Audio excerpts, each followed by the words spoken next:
Bismillahirrahmanirrahim. Assalamualaikum warahmatullahi wabarakatuh. Yang terhormat kepada Kepala Sekolah SMK Negeri 2 Sindang Jaya, yaitu Bapak Ajat Sudrajat MPD, dan yang terhormat rekan-rekan sejawat SMP Negeri 2 Sindang Jaya yang saya hormati dan saya banggakan. Oke, di sini saya akan memaparkan ataupun pengimbasan yang telah saya lakukan ataupun yang kami lakukan, yaitu sama Gus Sarma dan saya sendiri. Saya akan memaparkan istilahnya bimbingan teknis, yaitu bimbingan dan konseling. Ya, di sini ada 7 jurus BK hebat. Ya. Sudah. Untuk selanjutnya pemateri yang akan dipaparkan yaitu oleh Ibu. Selamat pagi Bapak Ibu.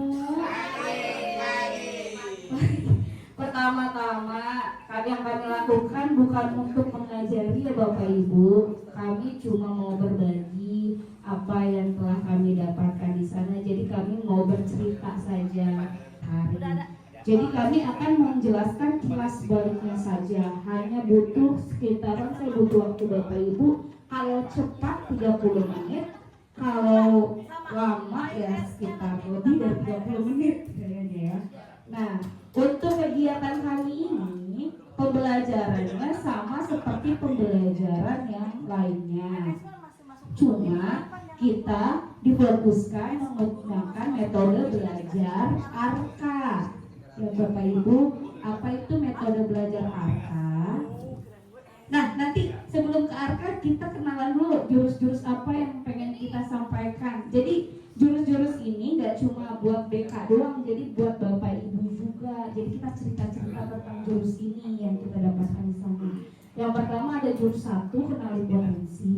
Lalu jurus 2, kelola emosi. Jurus 3, tumbuhkan resiliensi. Jurus 4, jaga konsistensi. Jurus 5, jalin koneksi.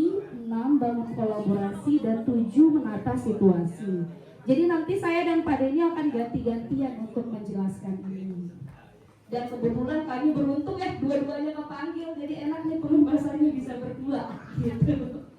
Nah ini nanti metode belajarnya kan fokusnya di metode ARKA. Jadi pertama-tama anak-anak itu diajakin main dulu, aktivitas dulu. Nanti dari permainan mereka akan merefleksikan, direfleksi. Setelah refleksi baru kita masuk materi, kita bangun konsep ke anak-anak. Baru setelah dibangun konsep, mereka mengaplikasikannya di kehidupan sehari-harinya. Seperti itu Bapak Ibu. Potensi. Nah, kenali potensi itu setiap kita mulai melakukan kegiatan pembelajaran, kita butuh tahu nih anak kita kayak gimana. Ya jujur ya di sini saya senang banget dapat materi ini karena saya jadi terpupuk di sana. Oh begini. Jadi banyak hal baru yang kita tahu ya Pak Denny ya. Nah jadi di sini nanti kita asesmen, kita akan cari tahu dulu nih gaya belajar anak apa, tipe kecerdasannya apa, seperti itu. Bapak Ibu pengen tahu tes kemampuan Bapak Ibu bisa dibuka di Google, atau mau tahu tes gaya belajar Bapak Ibu bisa dibuka di Google juga. Nah, jadi ini nih simulasinya dulu, awalnya kita simulasi dulu. Nanti kalau tes anak sudah dapat, kita refleksi apa sih dari hasil itu kamu gaya belajarnya apa. Nanti dibuat kelompok. Oh, gaya belajar kinestetik di sana, gaya belajar visual di sini, auditori di sini. Nanti mereka saling sharing bagaimana cara mereka mengerti suatu pembelajaran seperti itu. Bapak Ibu, kayak Bapak Ibu pernah lihat ya gambar ini ya. Ini gambar seorang guru mengajarkan ke semua muridnya bagaimana mereka untuk memanjat pohon. Siapa yang paling cepat pasti monyet. Nah, monyet. Ya, nah hal seperti ini nggak boleh disamakan. Padahal mereka masing-masing punya kemampuan masing-masing. Ikan jago berenang, gajah jago jago belalainya panjang, jago ngambil dari pohon. Itu burung jago terbang. Seperti jadi masing-masing anak punya kemampuan masing-masing. Materi yang Nanti dari kecerdasan ini anak bisa nentuin nih masuk ekskul mana, seperti itu. Oke, Bapak Ibu, kita lanjut ke jurus 2 yang akan disampaikan oleh Bapak Denny Mudini. Di sini saya akan menjelaskan yaitu jurus kedua. Yang tadi jurus 1 itu adalah kenali potensi, yang kedua itu adalah kelola emosi. Nah, kita harus mengelola emosi kita ya. Nah, di sini kelola emosi tetap akan menggunakan arka juga ya. Yang pertama itu membuat game. Game itu adalah untuk pengelolaan emosi kita seperti apa. Mungkin kita akan menjelaskan kepada anak mengelola emosi supaya kita terkontrol emosi kita yang lebih baik. Karena kesabaran itu tidak ada batasnya. Sabar itu harus sabar aja ya. Nah, dan yang kedua ini adalah merefleksikan. Kemudian untuk aktivitas tadi, game tadi merefleksikan ya, diskusi tentang menggali makna di balik permainan ataupun simulasi yang udah siswa lakukan. Yang ketiga itu adalah konsep. Itu konsep sel. Nah, ntar ada di slide yang berikutnya konsep sel dan 5 kompetensi sel. IMC dalam pembelajaran sel, berkolaborasi dengan guru dan guru BK dalam pengembangan kompetensi sel di sekolah. Nah, langsung aja ya.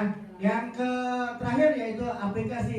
Jadi merancang kelas bernuansa sel, yaitu bernuansa sel itu adalah mengenali emosi ataupun karakter siswa kita yang ada di kelas masing-masing. Jadi di sini jurus-jurus BK ini bukan hanya guru BK aja yang mengetahui tentang emosional siswa, yaitu tetap harus semua guru mata pelajaran tahu tentang jurus BK ini. Oke, yang selanjutnya nih, pembelajaran sosial emosional. Nah, di sini menyadari diri ya. Kalau bahasa Inggrisnya kita nggak usah dibaca lah. Dan ini kemampuan untuk memahami emosi, pemikiran, dan nilai-nilai yang mempengaruhi perilaku dalam berbagai situasi. Nah, ini di sini saya bisa mengenali emosi saya seperti senang, sedih, takut, malu, khawatir, dan lain-lain.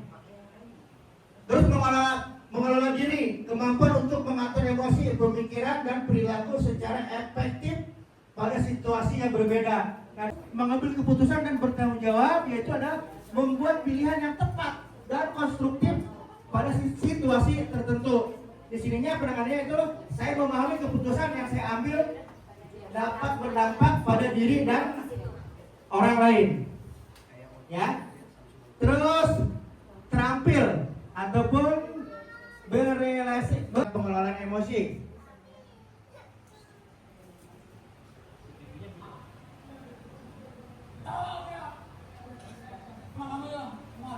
Sih udah lumur itu eta mah galak. Pasti di rumah banyak bapak. Diam kamu.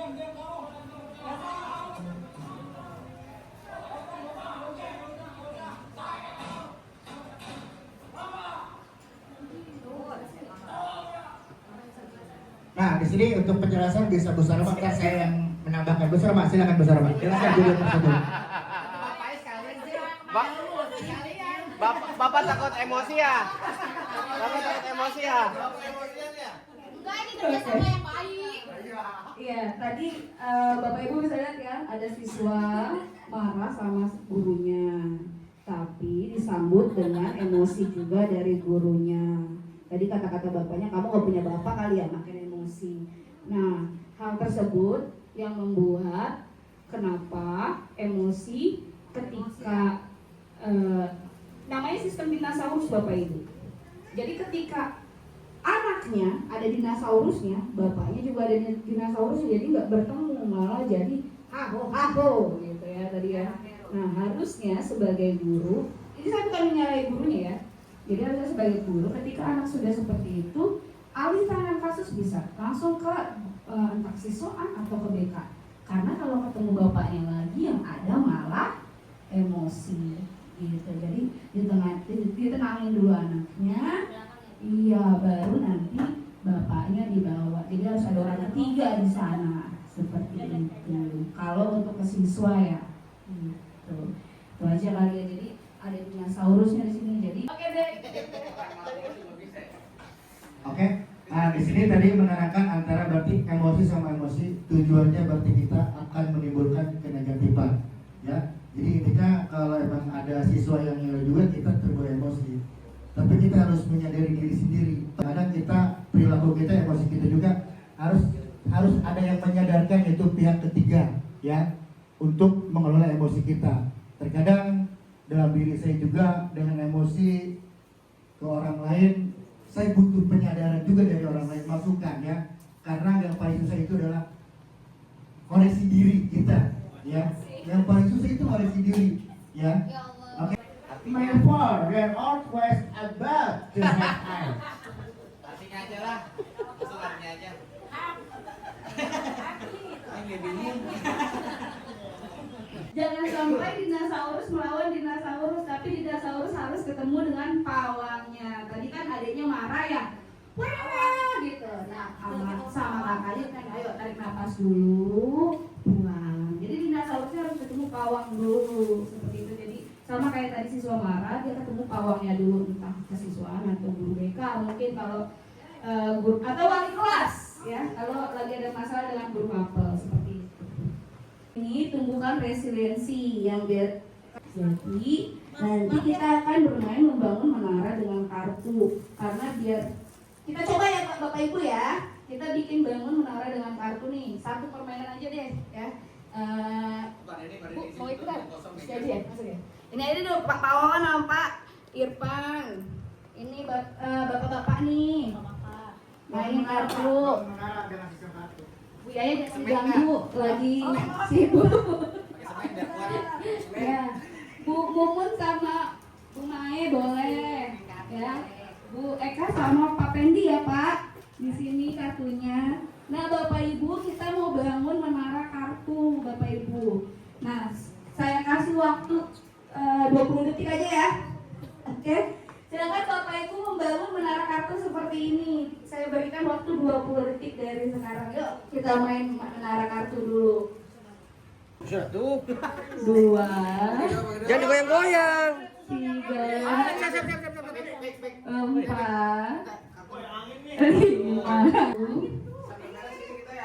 8, 9. Bapak, jadi Bapak Ibu meskipun ada angin, Bapak Ibu tetap berjuang bikin menara supaya naik ke atas. Karena itu ada, iya, jadi Bapak Ibu tetap berjuang dari meskipun menaranya roboh lagi, Bapak Ibu tetap bangun. Nah ini yang kita harus tumbuhkan ke anak kita. Saya juga lagi belajar sih untuk menumbuhkan ini ke anak murid kita ya Bapak Ibu ya.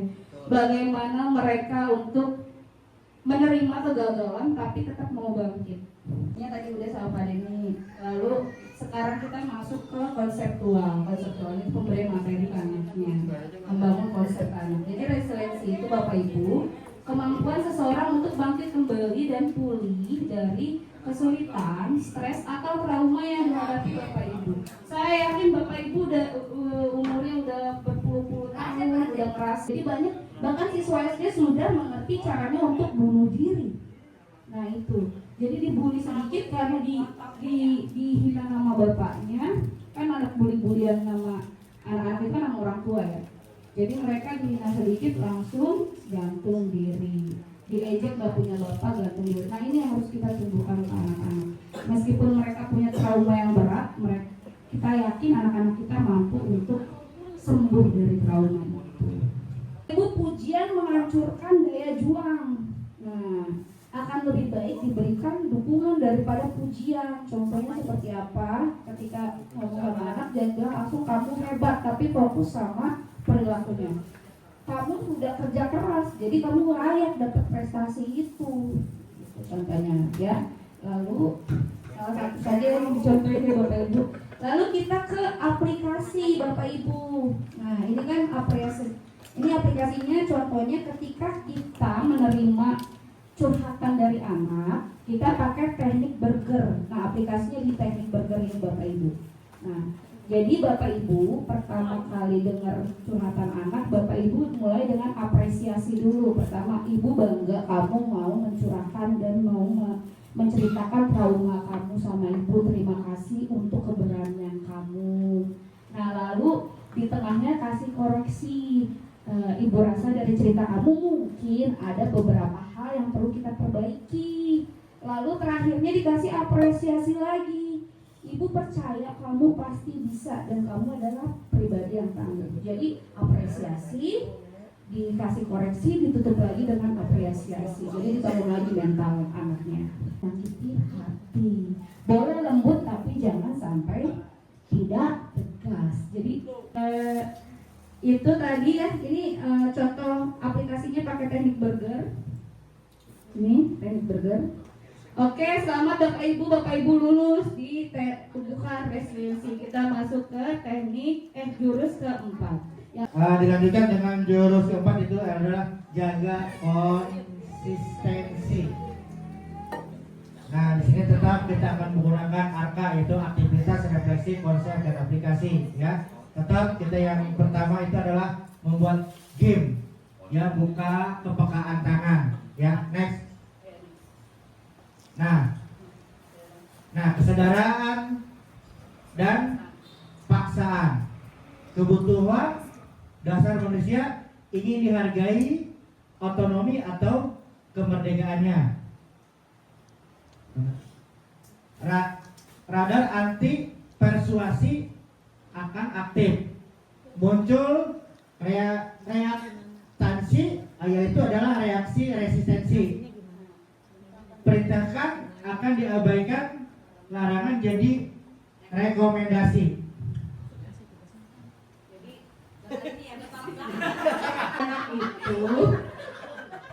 Jadi Bapak Ibu contohnya nih Bu Yaya nih, anak-anak itu lebih senang kalau menuruti sebuah larangan karena lebih merasa tertantang.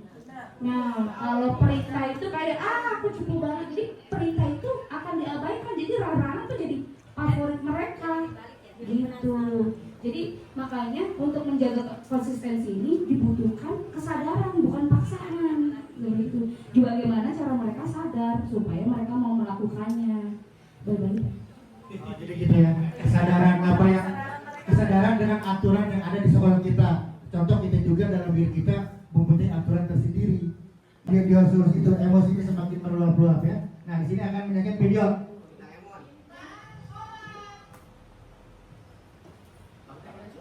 Ulang ya.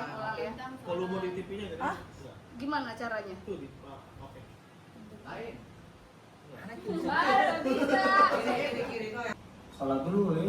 Bintang sholat. Tar aja. Nah, itu contoh ya. Tadi si yang tadi video itu kan dia mau sholat, nggak tahu sama emaknya ataupun sama siapanya kan bintang sholat. Jadi kan benar-benar tumbuh rasa istilahnya kesal karena disuruh-suruh. Berarti kan hal apapun kita harus ada kesadaran dari diri kita. Kebanyakan orang yang kita nyuruh itu, gue juga tahu gue ini bakal sholat, kenapa gue disuruh-suruh? Kadang-kadang gue bisa menerima. Iya, jangan pun orang lain. Kadang-kadang diri sendiri juga disuruh sama istri. Ya nyapu. Ya gitu kan. Ya nyapu, ya ngepel.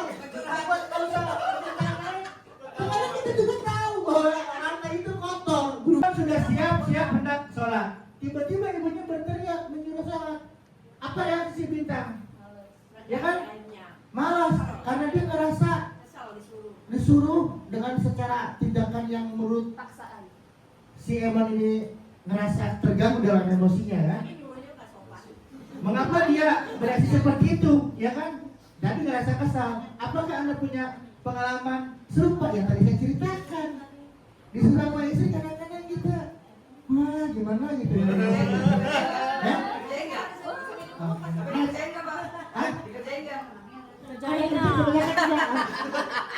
Nah, di sini tombol nih ya.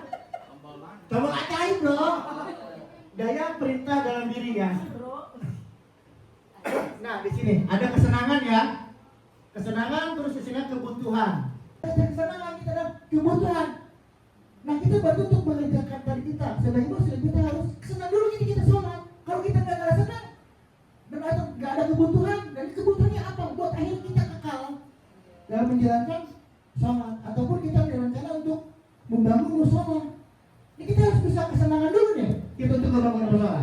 Musola itu yang kita akan melaksanakan kebutuhan kita untuk sholat, bukan dalam apa guru aja untuk menjalankan sholat di dalam musola yang akan kita bangun, tapi untuk semua keluarga besar SMP 2 Sindang Jaya. Nah, setelah kebutuhan adalah kebanggaan. Hanya bangga untuk membangun musola. Karena untuk kebutuhan kita harus ada kebanggaan. Benar tidak? Bangga, bro, ya. Nah, setelah kebanggaan kita manfaat. Manfaatnya udah jelas. Apa yang kita harus lakukan, ya? Terus keingintahuan. Nah, bagi keingintahuan gua seperti apa sih? Membangun musola itu seperti apa? Sampai jadi keingintahuan. Oh, akan terbangun kolaborasi, ya. Kemudian kita kasih lihat video kita tentang 7 jurus itu, Ustaz. Hasil jurus kita ini adalah bangun kolaborasi, ya. Tetap di sini kita akan membangun arka, semua yang dari jurus 1 sampai jurus 3 tetap akan menggunakan arka. Next, Ustaz. Nah, peran guru BK dan guru kelas atau dan guru mapel yang lain lah, gitu ya. Ini kan SMP, ya. Nah, terus jelasin semua nih Pak Fikri ini. Itu guru BK, guru kelas itu. Ini peran guru BK, Pak. Bawahnya. Iya, ini guru kelas ya, guru BK nih. Peran utama nih, ya, guru kelas ataupun guru mata pelajaran. Peran pembelajaran yang mendidik melalui mata pelajaran dan membentukkan karakter murid. Nah, guru BK di sini pelayanan yang memandirikan dalam mengembangkan potensi diri murid baik dalam bidang pribadi, sosial, belajar dan karir. Emosional, perilaku yang mempengaruhi kemampuan belajar. Tantangan guru BK adalah permasalahan sosial, emosional dan karakter murid yang kompleks. Ya, guru BK itu kompleks, Pak. Ada yang kencing di celana ataupun yang bolak-balik ke WC, ya. Itu kan banyak banget.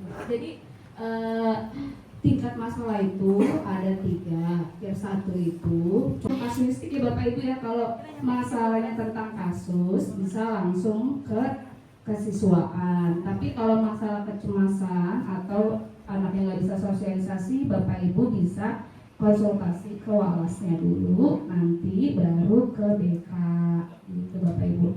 Nah, yang intensif ini adalah masalah yang sangat berat, contohnya gangguan mental seperti depresi atau tawuran atau apalagi ya, mencuri gitu, atau trauma yang mendalam. Itu Bapak Ibu nanti bisa langsung ke, kalau tergantung kasus ya Bapak Ibu, lagi-lagi kalau kasusnya tawuran ke kesiswaan dulu biar anaknya ditindak dulu, baru nanti setelah itu dikasih ke guru BK, seperti itu. Flow-nya mau dijelasin sama Bapak apa? Lanjut. Nah, ini alur ya, alur permasalahan mungkin yang ada di sekolah kita ya. Jadi di sini masalah proses ataupun kehadiran, masalah murid ya. Nah, yang penanganan yang pertama adalah bukti kehadiran dari tentatif siswa. Ya, gitu kan? Gimana sih, Sar? Kalau juga tidak digubris, kita konferensi kasus. Jadi seluruh guru kita rapat, anak ini bagaimana, kita seringnya konferensi kasus setiap tahun. Nah, itu contohnya konferensi kasus seperti itu. Nah, misalnya konferensi kasus masih enggak misalnya kasus narkoba gitu, kan kita nggak punya solusinya, berarti kita langsung ke ahli terkait, ahli tangan kasus, ke polisi, seperti itu Bapak Ibu. Jadi bukan tanggung jawab sekolah lagi, tapi masuk ke tanggung jawab kepolisian. Kalau akademik ke guru mapelnya dulu, nah baru ke walasnya dipantau. Lalu nanti misalnya makin berat, baru ke guru BK-nya. Di situ kesiswaan nggak ada ambil-ambil ya kalau akademik, tapi kalau kasus kedisiplinan dari ketidakhadiran baru kesiswaan ambil-ambil. Kalau akademik ini kolaborasinya antara guru BK dan walas. Menata situasi, kan? lanjut kepada Bu Sarma. Oke deh, Bapak Ibu, ini terakhir Bapak Ibu ya, pas sejam ya Bapak Ibu. Jadi menata situasi ini di mana kita menciptakan sekolah yang aman, nyaman, dan menggembirakan. Kalau aman, nyaman, menggembirakan sudah pasti sudah dapat 3 prinsip dari pembelajaran mendalam, yaitu berkesadaran, bermakna, dan menggembirakan. Jadi sekolah, kita langsung ke pilarnya aja ya. Jadi ada 3 pilar sekolah yang jadi langsung bagaimana. Nah, tata kelola itu kita SDM-nya. SDM-nya sudah bagus, edukasinya, materi pelajaran kita udah bagus, tapi sarana prasarananya nggak mendukung, otomatis jomplang. Ketika sarana prasarana bagus, edukasi bagus, SDM-nya enggak, jomplang lagi. Terus SDM-nya bagus, operasinya bagus, tapi kita nggak dikasih materi, jomplang lagi. Nah, jadi ini ketiga ini harus ada untuk menciptakan situasi yang nyaman, aman, dan menggembirakan Bapak Ibu. Ya, jadi menata situasi seperti itu. Nah, ini ada 5 unsur berpikir sistem. Yang pertama, resource, sumber daya, bahan, kapasitas, dan kemampuan. Jadi makanya kita sering ada pengimbasan, nah supaya SDM-nya terus berkembang. Sering banget tuh dari dinas panggilan ini tiap tahun, panggilan ini. Nah, SDM-nya dikembangkan. Lalu roles, peran dan fungsi. Lalu nilai rumah kita di SMP Sindang Jaya setiap tahunnya harus evaluasi setiap tahun. Itu Bapak Ibu. Ini contohnya 5R anti bullying ya. Ini untuk tema anti bullying.